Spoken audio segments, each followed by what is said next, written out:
The date today is January 3rd. Here with the Renald Labarre. My name is Diane Sear, and also present in the room is my husband, Robert Sear. We're meeting at St. Joseph's Church in the Knights of Columbus room. Hello, Father Labarre. Good afternoon, Diane. And just wanted to ask you if you could just tell us your name really quickly and spell it for us. My name is Father Renald Labarre. Okay.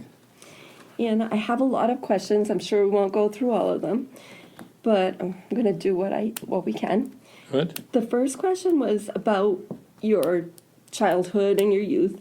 I was just wondering if your parents, it looks like your dad was from Canada and your mom was born here in Biddeford. Correct. And I was just wondering how they met and when and where did they marry? Oh, they met here in Biddeford. My father came from Canada, was working on a farm, and they met. And they married here on October 24th, 1932, at St. Andre's Church.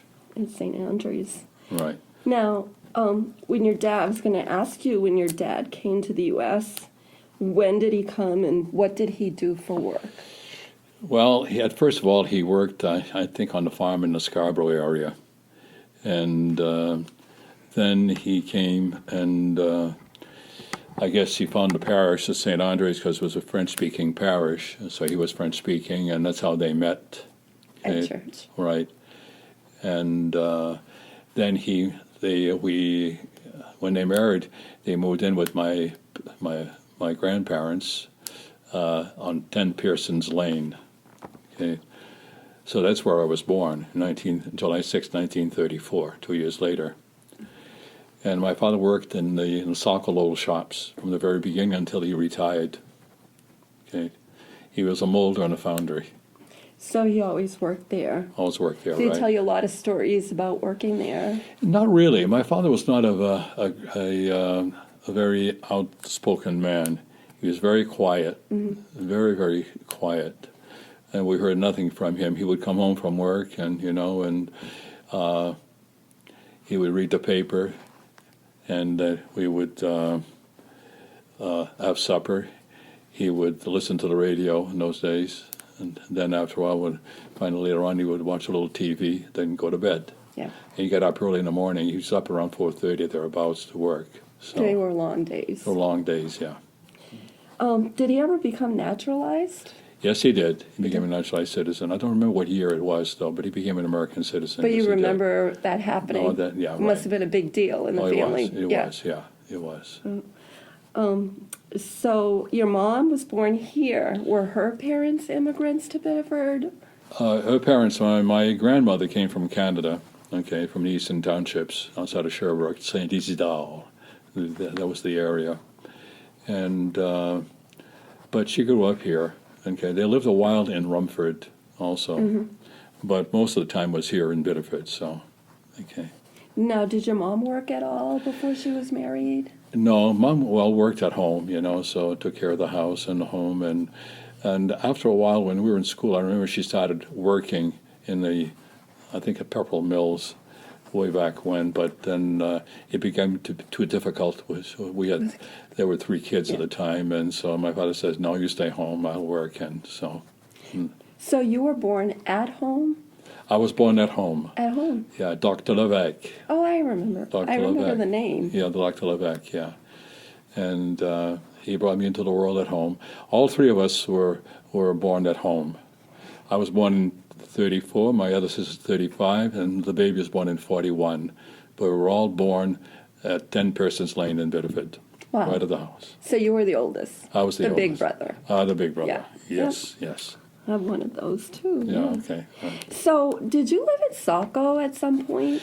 I was about 7 years old. In 1942, spring of 1942, we moved to Saco, okay. I was at school here at St. Andre's in Biddeford, and I made my first communion here. And then in 42, my mother's oldest sister, who was my godmother also, she and her husband bought a house, and we moved in with them. They lived downstairs, we lived upstairs. Okay, 28 Wakefield Avenue. That's where I spent most of my life. Even after my ordination, until my father died, the family was always there. Oh, okay. So well, I'm going to get into that later, but so you mostly grew up in Saco. In Saco, Okay, right. because okay. So I was going to ask why the move from Saco to Biddeford, but actually you moved from Biddeford, From Biddeford to Saco, Saco. right, yeah, right. Okay. Yeah. And what was that like when you moved from here to there? Did you notice a difference at 7 years old? Well, it was a different life, yeah. From where I was in Biddeford here in Piersons Lane, it was a very French Catholic community in that area. Piersons Lane, High Street, and all these things, Sullivan Street, it all belonged to St. Andre's Parish, and all the kids went to St. Andre's School in those days. So there hardly any kid that went to public schools. If you were Catholic, you went to the parochial school, and we all spoke French. Right. So, as a matter of fact, I recall one day when I was playing in the backyard on Piersons Lane here, my grandmother heard English spoken because she was keeping us. And she came right down and took me by the neck and brought me upstairs. I was not going to be contaminated by English-speaking people. You know. Okay. So, yeah. So when you went to Saco, When Saco was a different world, Yeah. of course. It was not all that French-speaking as much, at least, you know. Although we were in an area where the Bourques, Lucien Bourque, remember the name? Okay, he was our neighbor. And then the Wallets, the Mondors, you know, the Précours, so the Saint-Onge. Yeah. So all those Chaquette, all those were families in the area. So, was that section of Piersons Lane what they used to call Little Canada? Yes, you're Yeah, right, yeah, yeah. yeah. Down by the There wasn't a lot of, called the White Wharf right. area. That's yeah. where my family was from. Is that right? A lot of people came from Yeah. there, yeah, right, And you had some there. yeah.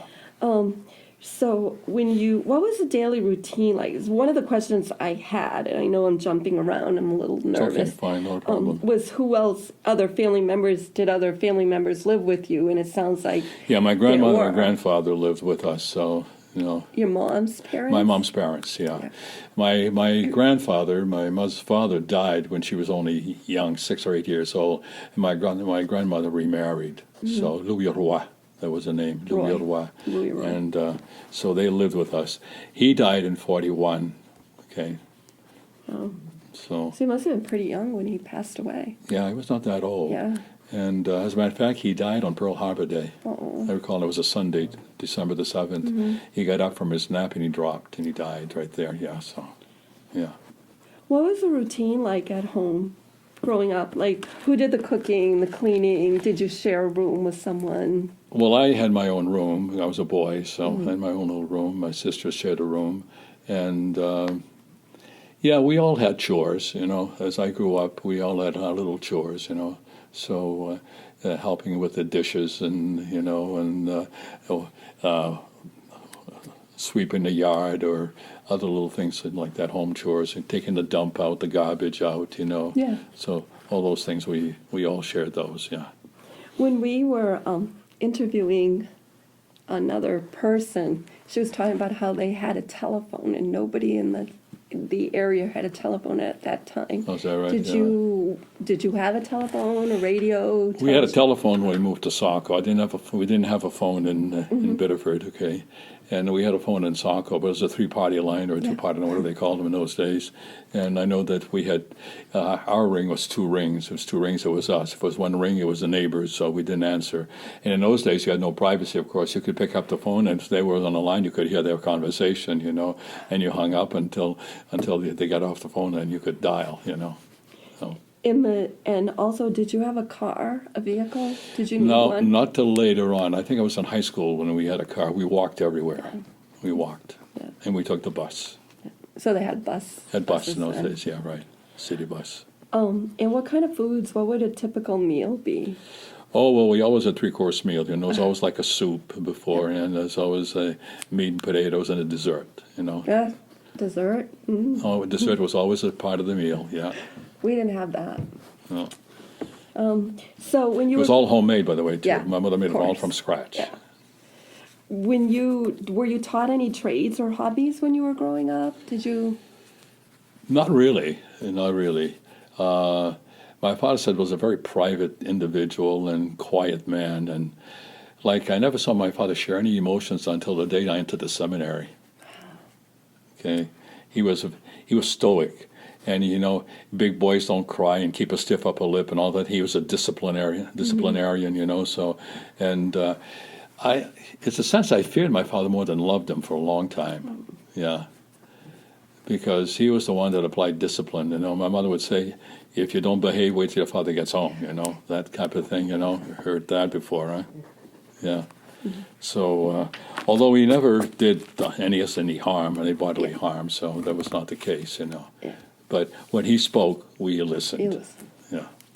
So, did you speak English at home or French? No, all French. Did your parents know English? Oh, yes. My father, as a matter of fact, was self-taught. He never went to school officially. He came up from Canada at a young age and worked, but he taught himself everything, and he was very, very much of a good cabinet maker. If we, like, for example, we were poor, we didn't think we were poor, but we were actually, But we had 3 good meals every day. We had warm clothes. Mother made all of our clothes just about, and and we vacationed with family. So we never went to motels or hotels or restaurants. My father said, "I earn the bread, and your mother can cook," and so we eat at home. Okay, that was the case, and. What was I saying?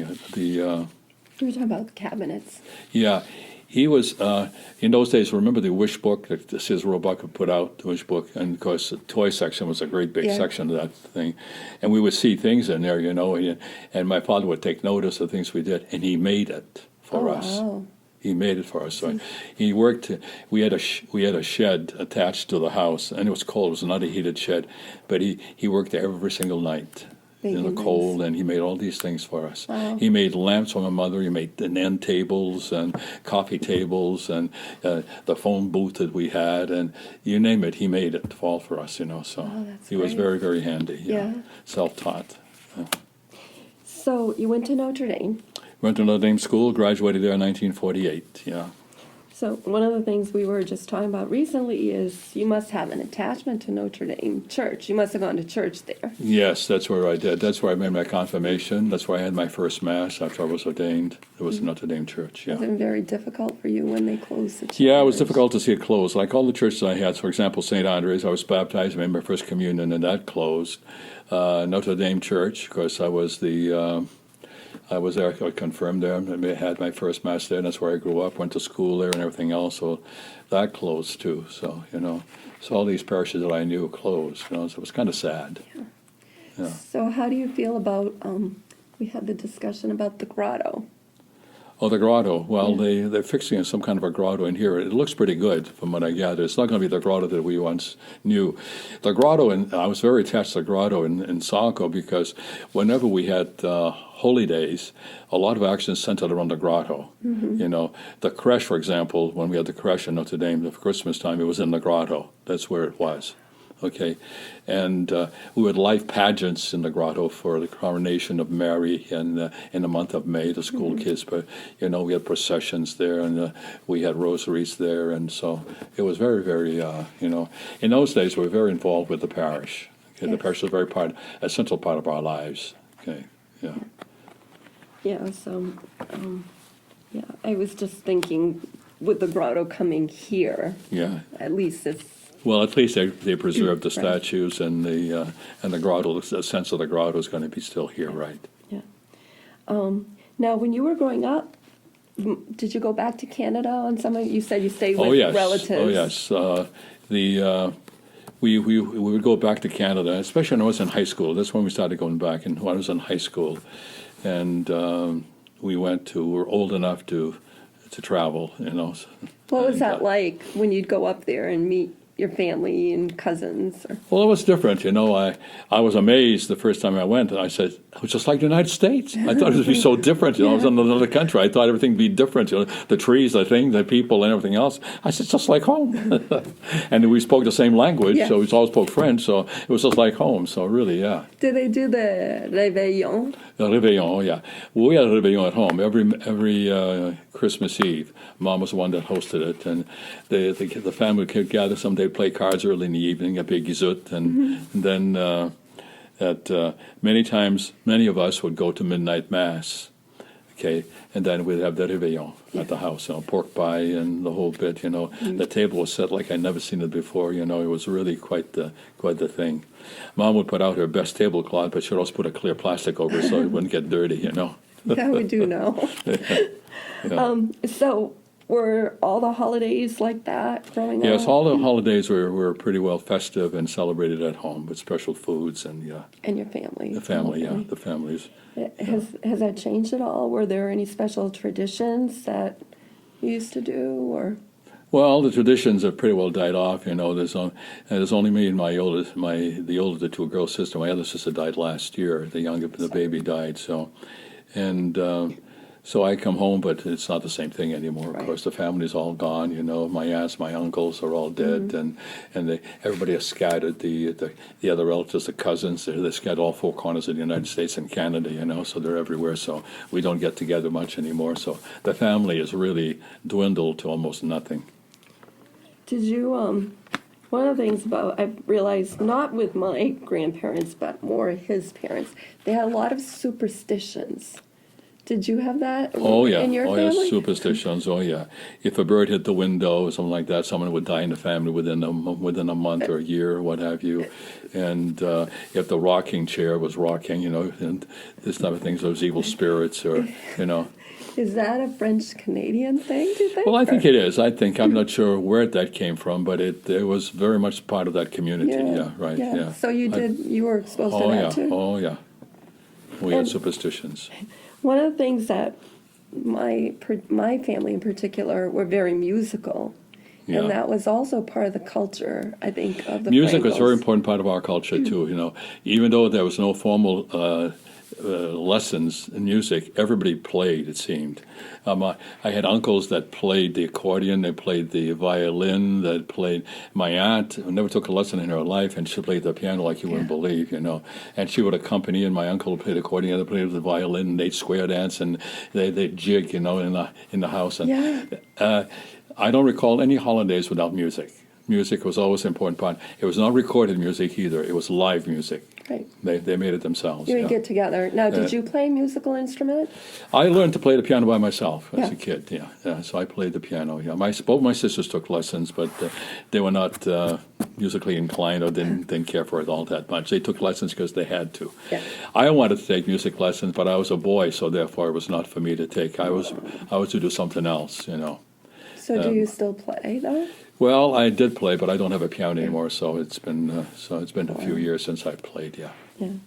I know that you still sing. Oh yeah. Well, Very I love active to with sing. that. Yeah. So I was in the choir at Notre Dame, and I was in the glee club at college, and in the choir at the seminary, and so yeah. So, what did you play for games growing up? Did you? We played. What is the game with the marbles and the agates? Oh, I don't know what it's called, Yeah. And. but I have some old marbles.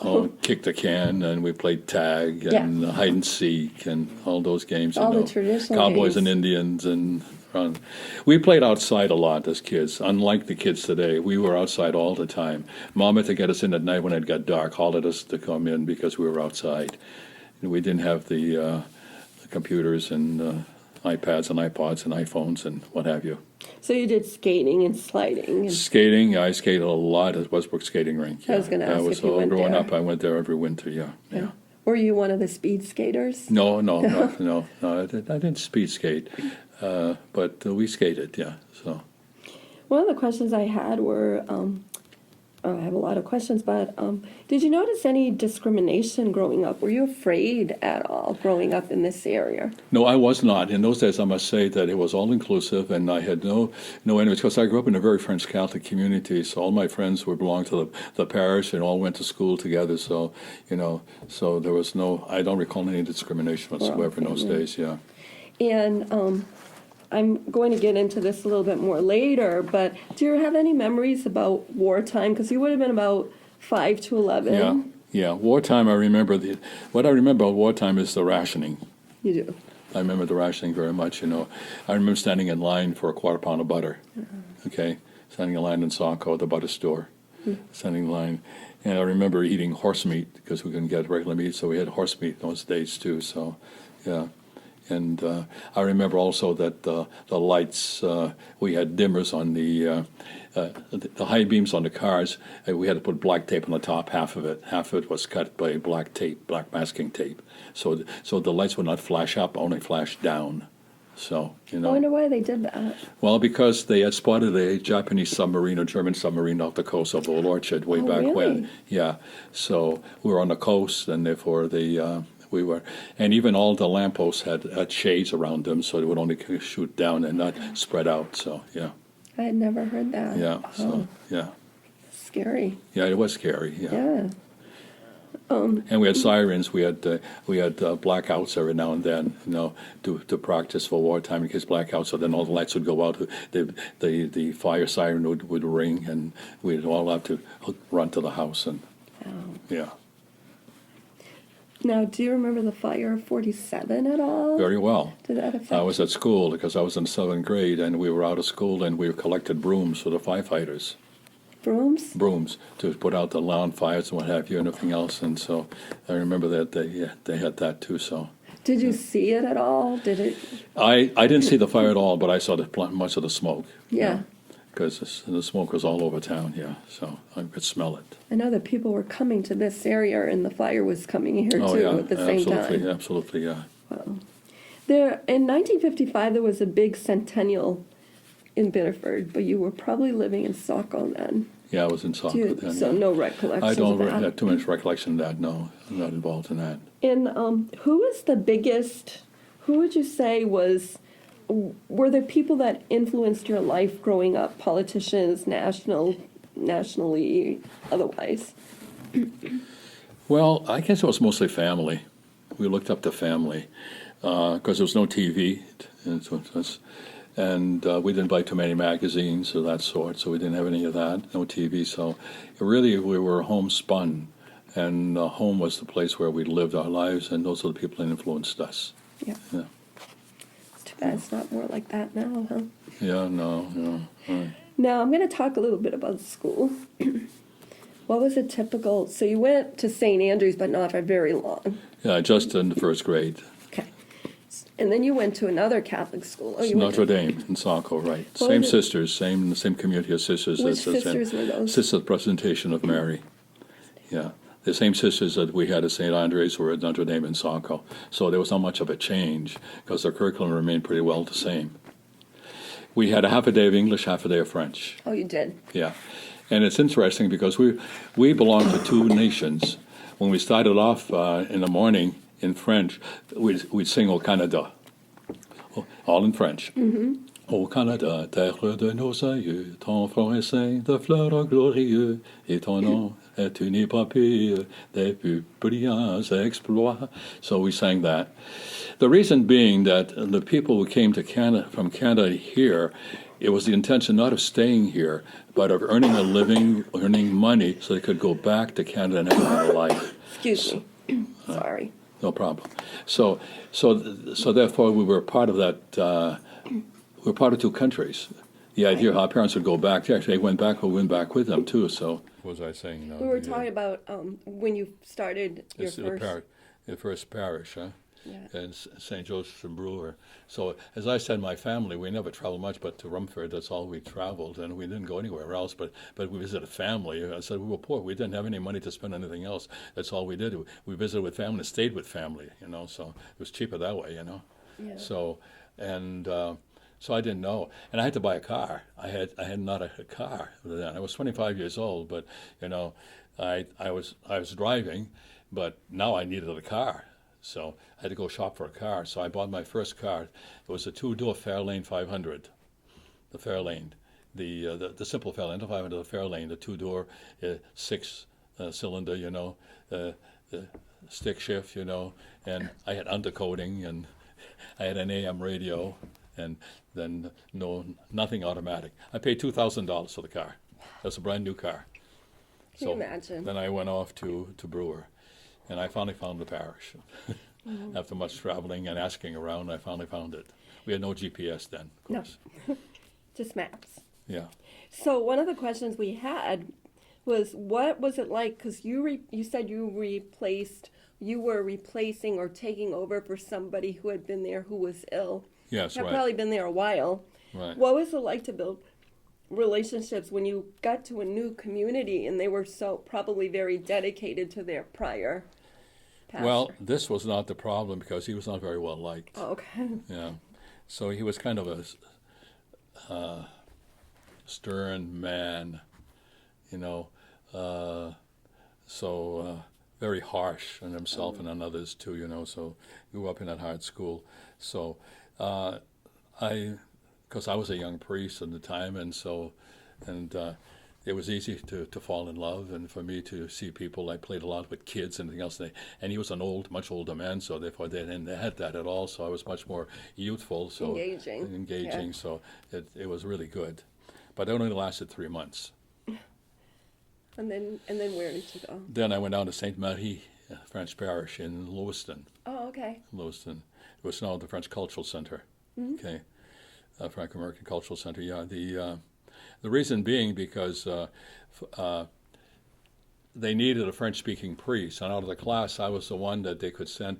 So Father Richard Rice was also from Biddeford, a classmate of mine. He was at a summer camp for that summer. Now they had to find a place for him, but they couldn't send him to Sainte Marie because he was not French-speaking. So I left to go down to Sainte Marie, and he took my place over in Brewer. Okay. By that time, they named a pastor there to help him out. So, yeah. And it must have been difficult when you were fully engaged in one community or church and then asked to go to another. Well, it was difficult because I had not a chance to really build any long-standing relationships. I was 3 months in Brewer. Then I went to Lewis, and I thought, well, here's going to be a parish. I'm going to be here for 10 years or so, 10, 15 years, you know. I was there 1 year. Oh. And again, I got transferred. Because of the language? Well, they needed somebody up at St. Martin of Tours in Millinocket, and I said, where is Millinocket? You know, I had never heard of the place in my life. So finally went to St. Martin's in Millinocket, and that was an experience. That was a real experience. There are Native Americans up there also, correct? Yeah, there were some there too, but it's mostly a lot of Italians because of the mill. The Great Northern Paper Company had hired a lot of Italians who came over, and they worked in the paper mill. Yeah. So. And it said that you were an assistant chaplain at the Air Force Base? That's when after I left there, I went to Caribou, okay? And the Caribou, that's when I became assistant chaplain at Loring Air Force Base at Caribou in Limestone, okay? That was a big base. The base was so large, so many people, there was the largest city in Norfolk County. Yeah. The base was the largest city in Norfolk County. It was a big, big, important base in those days, yeah.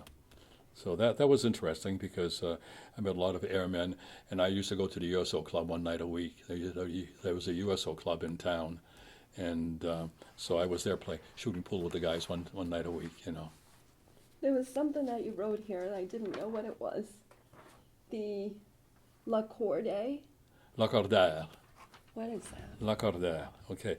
Labarre was a society founded by Monsignor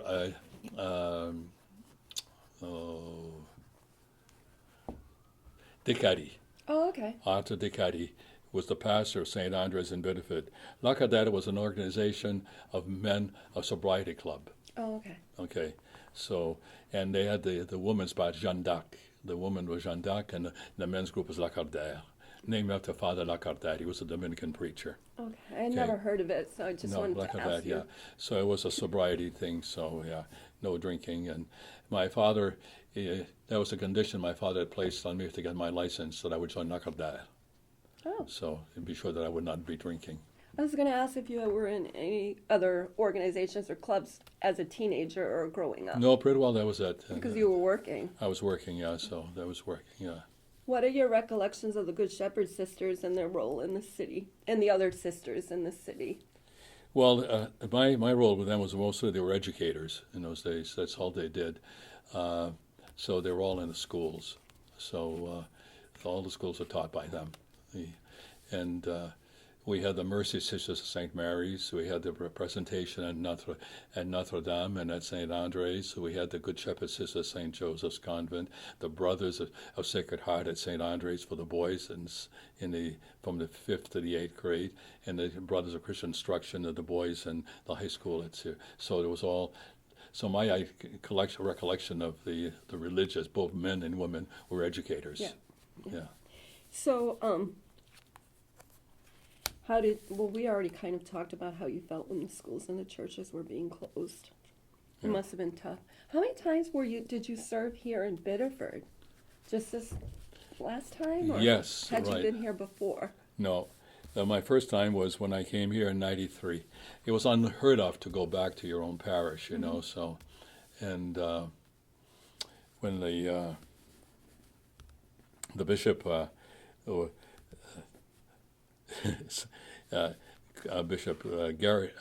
Bishop Joseph, was the one that assigned me to Biddeford in 1993. When I came, I said to him, I said, "But Bishop, I'm from Biddeford." He said, "So?" I said, "Well," I said, "look," I said, I grew up there. I went to school there, and I even worked in a shoe store there. I said, "I'll probably be preaching some Sunday morning up in a pulpit, and there'll be this little old woman who'll be on the front seat. She'll look at me, she says, 'That's the kid who sold me my shoes. I've had bunions ever since.' And she'll throw her shoe at me, you know." He says it was very funny, but she's still going. Oh. So. Well, And I must confess, it was one of my easiest assignments. I didn't realize it, but there were more pluses than minuses because I already had a knowledge of the community. I knew where things were. I knew what kind of people these people were. And I'd worked one summer in the mill in the Bates Mill, York Division, Bates. I'd worked one summer there, so I got to know a lot of the people who were in the parishes. They all worked in the mill. So, and in other words, and working in the shoe store, working in the mill, and all around, and I'd gone to school here. So I got a chance. I really knew the people, what made them tick, and what they were like. So it was, they talked about something. I knew the lingo. Yeah. Yeah. So, religion's a big part of most cultures. Yes. And how did the Roman Catholic Church? Did you connect with other religions here in Biddeford in the area? Yes, I did, but mostly it was Catholic. It was not until elsewhere that I connected with other faith groups. Here it was mostly Catholic. Yeah.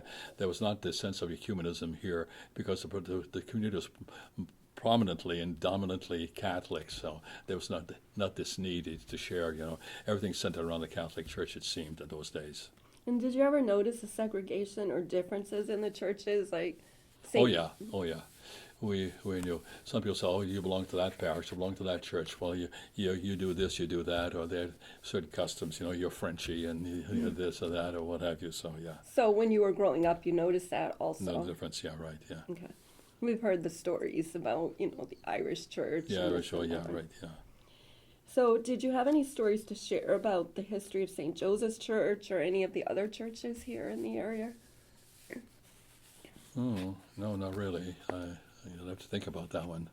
And I was wondering what your perspective is on how have things changed with respect to a day in the life of a Catholic priest over the years? It's changed over the years. It's changed dramatically, When I was first ordained, of course, this is prior to Vatican II, 1960, we were shuttered. We stayed home, and we always wore the clericals. We never got out of the blacks, So the collar was worn from morning to night, and we wore the cassock around the house, and everything was. And so we didn't go out. After Vatican II, of course, things changed a bit, and gradually we adapted and adjusted to more secular society, and so things changed rapidly. Yeah. And have the issues and things that people seek you out for changed a lot through the years? Yes and no. Basically, it's always the same thing, and people are in need, one need or another. It's that they seek you out, Today, of course, it could be, psychological needs as well as spiritual needs, so, and, but also material needs still there, so, and, families, And have you done annual visits? What were those like?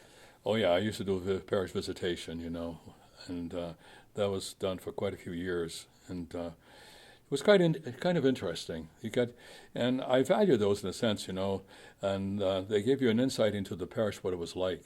You got into their homes. Mm-hmm. You saw how people lived, and so it gave you a practical side to your ministry, to what parish was like. Who are these people like? What are they like? And when you went to their homes and you had a chance to sit down with them and talk with them, and sometimes the kids would shoot out certain things, and unrehearsed. So it was enlightening. Any really particularly memorable ones? Oh, there was all kinds of things that happened. Yeah. I remember opening the door, and this kid says, "No bums allowed." Shut the door in my face. And his mother said, "Who was that?" And he said, "Oh, my father, excuse me." So, and not really. They're all so different. Yeah. When did they stop doing those? Oh, gee, that was done in the 70s. They started stopping in the mid-70s, I think, somewhere around there. It continued after Vatican II for a while, but then as the parishes, the number of priests diminished and what have you, so it got to be, and also after Vatican II, eventually the parishes ceased to have borders. In those days, the parishes had borders. Like here in Biddeford, St. Mary's covered the whole town because they're Irish speaking. The French were two divisions, I think Alfred Street was a dividing line. One side, the east side, belonged to St. Andre's, and the west side and all of on this side belonged to St. Joseph's. So if you lived in a certain part of town, you belonged to that parish automatically. So it was easy to do parish visitation because you knew where you were going and the territory was yours. Now there's no territory with the parishes. Yeah. And what is Biddeford today like compared to when you were growing up here? Biddeford? Yeah. Oh, well. Or the area. Yeah, the area. Well, it's changed some, As I said, that the coming of the industrial age and what have you, the closing of the mills and the opening of shopping centers and made a big difference in the town, in the concept of town and people. And the type of work that people do. People were all mill workers. Now there's not that many mill workers anymore, if there are any at all, So the mill workers' life was very simple. Today people are more educated. They value education more than they did then. And they did in those days, like you're a girl, you don't need to go to college. You're going to raise a family, and so all you go do is go to work, and Yeah. So I guess that ties into the next question about the impact of the changing economy and type of work. How that's impacted your experience as a priest, but it kind of ties in. Yeah. And I have the same question here. So attendance at French masses, they still have a French mass here. Yeah, still French Mass on Sunday morning at 8 o'clock. It's changed a lot. When I first came here, the French Mass was more popular. It was 4 o'clock on Saturday, and it was a large crowd, and we spoke French at the homily too. Now it's an English homily, so a lot of people come who are not French-based or French-speaking, but they can follow the Mass, the readings in their missalette, because they have the missalette in English, and then the homily is given in English, so that's not a problem. So, yeah. Kind of like when you went to school, half French, half English. Yeah, right, yeah. Any special challenges to being a priest, funny memories, notable events? Well, it's, expectations, people's expectations of you, Do you live to people's expectations, how they've changed, And now people expect you to be more part of the community than they did then. In those days, you were on a pillar, more or less. You were sheltered, and you were there to meet certain needs and when they needed you, but you were not part of their lives. Now you're more part of the family community, part of the life of the community, and they expect you to be there. Yeah. So. And so just a few other questions. I'm almost done. Okay, fine, not a problem. So civic and community activities included, you said, Heart of Biddeford. Were you a volunteer for that? Yeah, I was there, yeah, right, yeah. And then St. Jean Baptiste. St. Jean Baptiste, yeah. Knights right. of Columbus.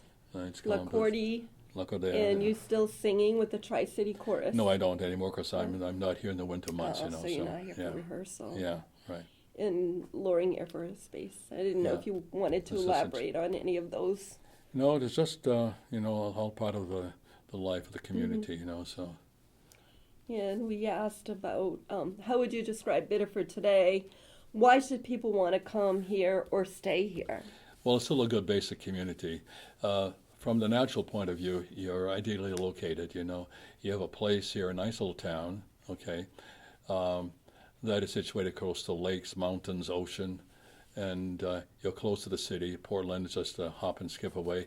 Then you can go to Boston. You have the train right in town here. In a couple of hours, you're in Boston. You can come back here right the same day. The people are still very warm and nice. They're very family oriented. So I think it's a good community to belong to. So I have to make an observation based on this summer when I saw you at La Kermesse. Okay. And also this week. Seems like as a retired priest, you've been very busy. Right. And yes. How many masses, funerals? Oh, I mean, you must have done quite a few in the past couple of weeks since you've been 10 here. or 12 since Yeah. I've been here, yeah. So, yeah. I don't mind. They asked me to do it, and people call for me, like this one, the family wanted me, because I know the family.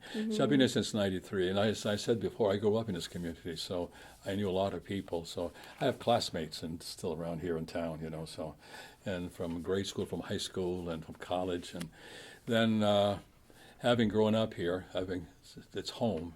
So I come back here every summer. I've been here now for 25 years, since 93. And it'll be 26 years actually now. And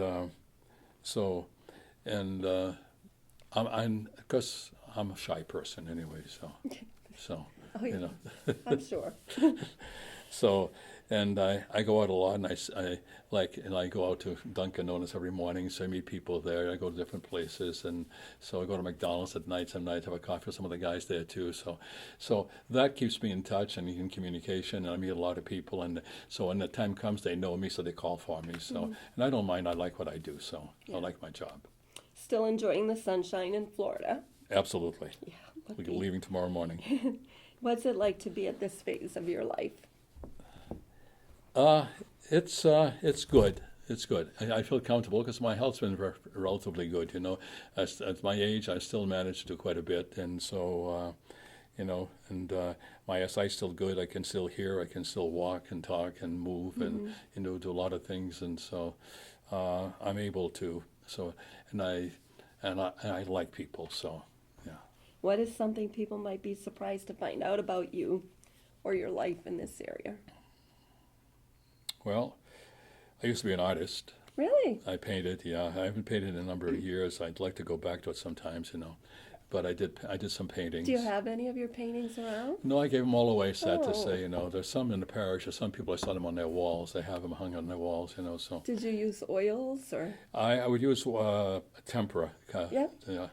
So, Are there I know that there's a box in the little DeCarey Center over here with some belongings of yours. I wonder if there's a painting in there.